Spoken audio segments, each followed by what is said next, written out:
Gjindemi pranë bërigjeve të licenit të Shkodrës. Në prapashmindën time kemi zonën e gjirit të Vitojës. Kohëve të fundit, si që dini dhe ju, shiques të nderuar, në Malsi, por edhe me gjerë në Ballkan, mbretëron ndikimi i anticiklonit të Siberisë perëndimore, i cili ka sjellur një masë të madhe të ajrit të ftohtë, duke zbritur temperaturat në ekstreme për kushtet tona klimatike. Dukuri e rrallë është ngrirja edhe e lumit Sem dhe e licenit të Shkodrës. Këto temperatura ekstreme përsëriten, por sipas bisedave me njerëz të cilët kanë përjetuar një periudhë të së kaluarës e cila shprehet edhe me temperatura negative, asnjëherë nuk është ngrirë as Semi e as liceni në këtë masën e sotme. Këtu para nesh kemi xhirin e Vitojës. Gjindemi në pjesën lindore të tij, drejt neve ma para nesh shifet Ploça, gjithsesi Gjyteza dhe mali i Helvit. Praktikisht krejt xhiri i Vitojës është nën akull. Sigurisht që së fundit temperaturat kanë qenë tepër negative, ose sigurisht do të kenë kaluar edhe vlerën -10 gradë nën zero. Pra kjo është një dukuri e rrallë dhe dukuri e cila nuk përsëritet, pra gjithsesisht këto ekstreme klimatike përsëriten diku parafërsisht nga 50 deri në 60 vjet. Sipas gojdhanave, por edhe sipas disa burimeve statistikore në të cilat kemi hasur, brigjet e licenit kanë qenë të ngrira edhe diku aty ka mesi i viteve të 50-ta. Parafërsisht dimri i vitit 55 dhe 56. Me çrast është edhe regjistruar temperatura minimale absolute për nënhelmin, e cila kishte vlerën -11 gradë Celsius.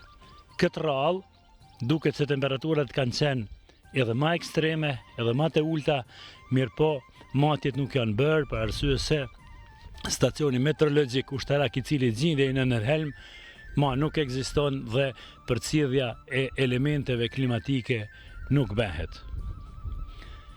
Sipas gojdhenave, pra bisedave me të vjetrit, thuhet se dikur janë paraqitur edhe ekstreme, ndoshta edhe ma të shprehura se tani të temperaturave, kur thuhet se disa zona të pjesës më të ngushtë të licenit të Hotit ka qenë mundur të kalohet, pra përmbi shtresën e akullit, e cila kishte trashësi tepër të madhe dhe e cila e qëndronte edhe peshën e njeriut. Pra këto janë pamje të cilat shprehin ndikimin e temperaturave negative dhe pothuajse ngrirjen e pjesës më të madhe të licenit. Praktikisht vetëm zonat ku burojnë ndonjë burim, pra siç është burimi i Vitojës, burimi i Ploçës, burimi apo kroni i Helmit, vetëm për rrethtia, pra kemi sipërfaqe normalisht të vogla të cilat nuk janë të ngrira me akull. Përndryshe, zona e Zharit dhe gjitha zonat tjera bregore janë praktikisht në akull.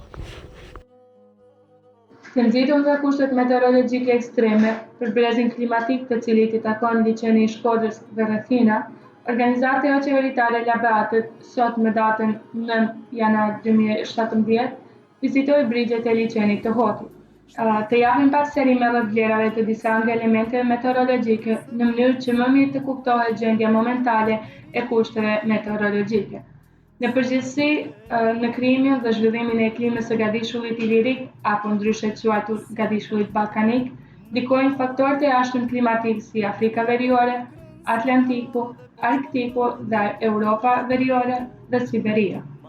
Këtë herë, rradhën e kishte ndikimi i Siberisë si faktor i jashtëm klimatik.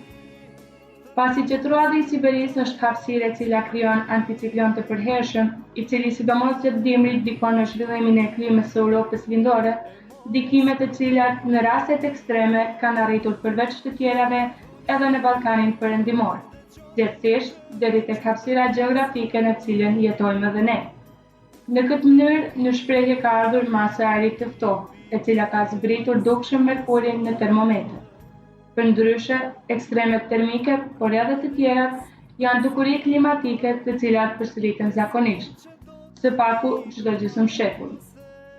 Këtë herë, fatin e kishte edhe gjenerata jonë që t'i përjetojmë këto ndryshime termike. Pleqët tonë mbajnë mend se edhe më përpara ka ndodhur ngrirje liçenit, ndoshta jo në këtë masë si gjatë këtij dimri.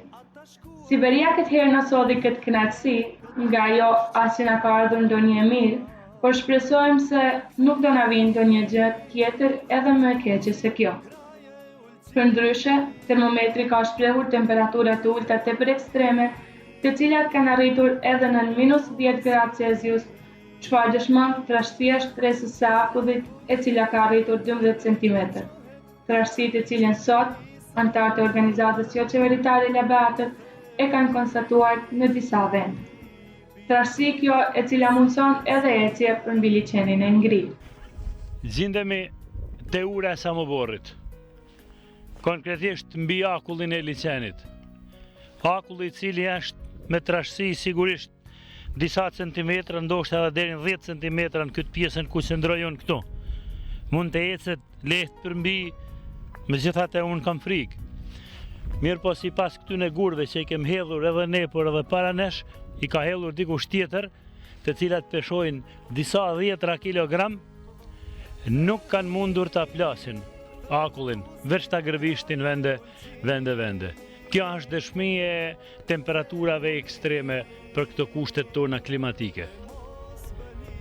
Mund të ecet lirisht,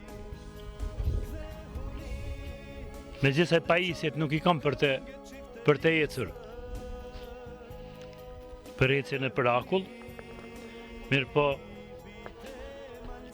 as nuk hetohet ndryshimi në akull. Këtu vetëm vija në për të cilën rrjedh uji nga syenat e vitojës dhe nga kroni i vitojës.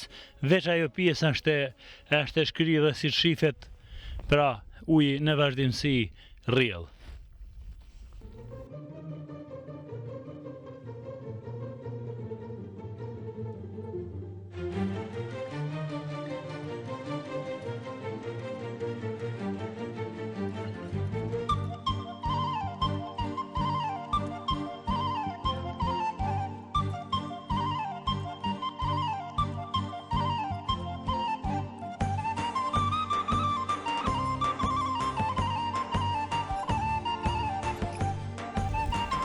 Që ndër kemi një shtresë akullit e cila diku është 8-10 cm trashësi, pra minimum.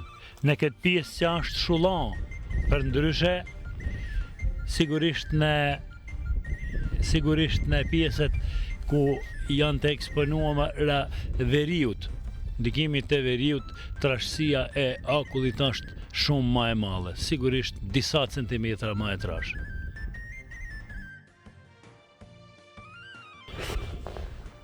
Se këtu jem pranure së Samoborrit. Këta gur temelat e latuam dëshmojnë për ekzistencën e saj. Kjo ur lilte Samoborrin me nënhelmin. Pra, me kronin e helmit ku ishte dikur edhe posta ushtarake. Sigurisht që kjo ur ishte edhe antike, apo para antike, dhe lilte qytetin e Samoborrit apo kalan e Samoborrit, me pjesët tjera të brizeve të liçenit të Shkodrës dhe si të xhirit të Vitojës. Kjo ur ka ekzistuar në fillim të shekullit të 20, për këtë arsye ishte në funksion, gjithsesi dëshmia është se ekziston një fotografi e cila është bërë nga maja e Samoborrit, e cila ajo fotografi daton nga 10 vjetëshi i dytë i shekullit të 20, konkretisht viti i 1916. Ka mundësi se kjo ur do të ketë funksionuar në gjatë periudhës së decenjes së parë, të dytë, por edhe të tretë të shekullit të 20.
Legal, matou, não. Oh.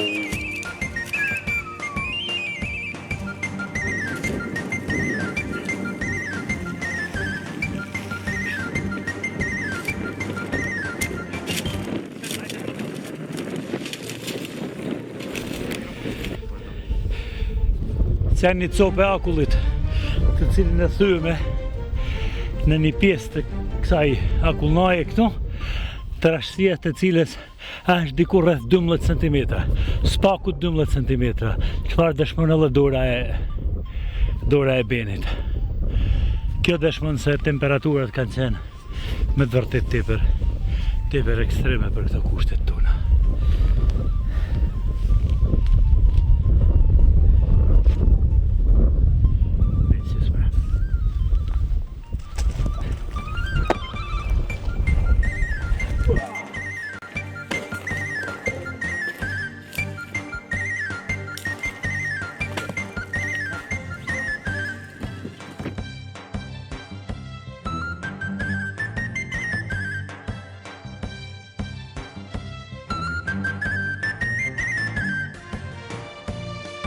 Të flasësh për liçenin e Hotit dhe mos të bëhet një analizë mbi klimën e hapësirës së rreth, do ishte mangësi.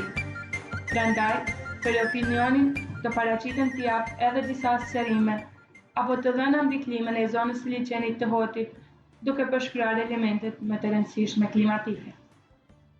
Klima është një nga komponentet kryesor fizik të mjedisit natyror. Ajo dukshëm ndikon në elementet tjera, sikurse janë formimin e tokave, pasurinë ujore, krijimin e formave të relievit, botën e gjallë e tjera. Do shërbemi me të dhëna statistikore për stacionin meteorologjik, i cili gjatë 10 vjeçarit të 5 dhe të 6 të shekullit të kaluar funksiononte në nënhel, në kuadër të postës ushtarake të atëhershme. Gjeografikisht, komuna urbane e Tuzit i takon rajonit të mesëm të malit të Zi, ndërsa nënhelmi dhe bazeni i liçenit të Hotit i takon brezit gjeografik, i cili gjendet drejt për drejt në ndikimin e tipit klimatik të mesthellët. Pra, në këtë hapësirë gjeografike ndikon tipi i klimës së modifikuar mesdhetare apo submesdhetare, për çfarë dëshmojnë të dhëna statistikore me të cilat jemi shërbyer. Temperatura e ajrit dhe të reshurat janë dy elemente meteorologjike më të rëndësishme, të cilat shërbejnë për përcaktimin e klimës së një hapësire gjeografike. Temperatura mesatare shumë vjeçare për nënhelm është 15.46 gradë Celsius, me temperaturën minimale absolute prej -11.5 gradë Celsius dhe me sasinë mesatare shumë vjeçare të reshurave 1501 mm për metër katror. Nga analizat e të dhënave që i kemi në disponim, rezulton se nënhelmi dhe zona e liçenit të Hotit kanë klimë mesdhetare me elemente subtropike. Pra, klimë submesdhetare e cila karakterizohet me dimra të shkurtër, të butë e të lagshtë. me verërat të gjata, të thata e të nxehta, me shumë ditë tropike. Vjeshta është më nxehtë se pranvera për 2 deri në 3 gradë Celsius dhe me lagështi evidente.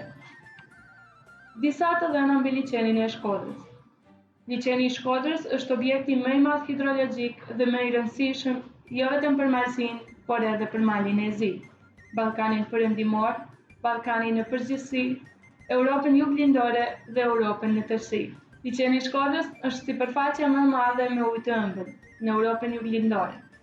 Përfshin pjesën më të madhe të fushës me Shkodrës dhe Podgoricës. Gjatë historisë, liçeni është quajtur me emërtime të ndryshme sikurse janë Llakos Llaveatis, Pallos Llaveatis, liçeni i Doklatëve, Balta e të tjerë. Territori të Malsisë i takon një pjesë e liçenit të Shkodrës që në literaturën ushtarake malazeze quhet liçeni i Hotit, dhe po ashtu një pjesë e liçenit të Shkodrës që shtrihet në jug të territorit të Malsisë.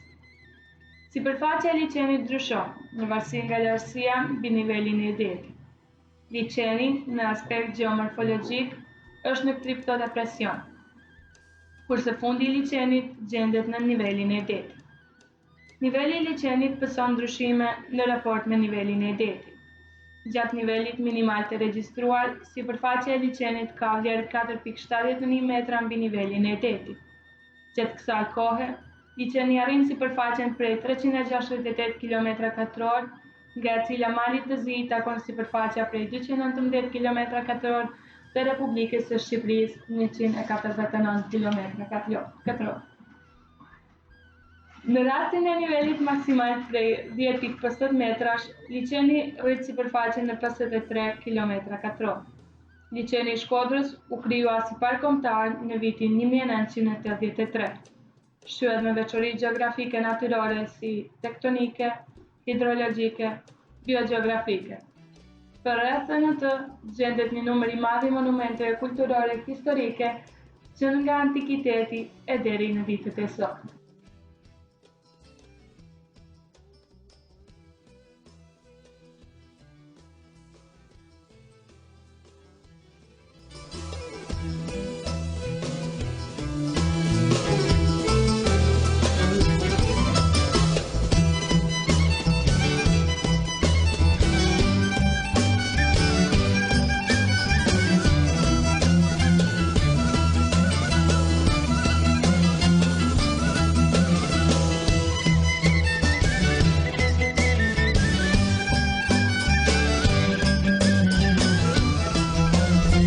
Sot me 9 janar, ora 14:00, ose 2 pas ditës. Gjendemi në zonën e Bozhajve. Karshi suka vetëm Oksetit, gjithsesht Kastratit, në anën tjetër të liçenit të Shkodrës, gjithsesht në anën tjetër të liçenit të Hotit, pasi që kjo pjesë e liçenit quhet xhiri i Hotit apo liçeni i Hotit. Ashtu ai termin ekziston në burime historike. Para nesh kemi pra akuatorin e liçenit të Hotit, i cili totalisht është i ngrirë. Pra, është i përpjekur në bregu i Bozhajve, i Rapshës me bregun e Kastratit. Këto pjesë nuk janë val uji, ato pjesë të bardha që shkëlqejnë në mesin e liçenit, por ato janë pjesë të akullit të cilat i ka strehua gjatë krijimit era. Pra si qifet një pejzazh i cili na përkujton Arktikun. Pra, Arktiku në Malsi apo Arktiku në liçenin e Shkodrës. Pak absurde për ne, pasi që jemi mësuar, kemi lindur dhe jemi rritur në kushtet e ndikimit të klimës adriatiko-mesllëtare, me temperaturat të volitshme gjatë tërë vitit. Këtë vit, pra dimri i vitit 2017, theksohet me temperatura negative, tejet negative për kushtet tona klimatike, të cilat edhe në pjesën e liçenit, pra në pjesën më jugore të Malsisë, kanë kaluar edhe ma shumë se -10 gradë Celsius.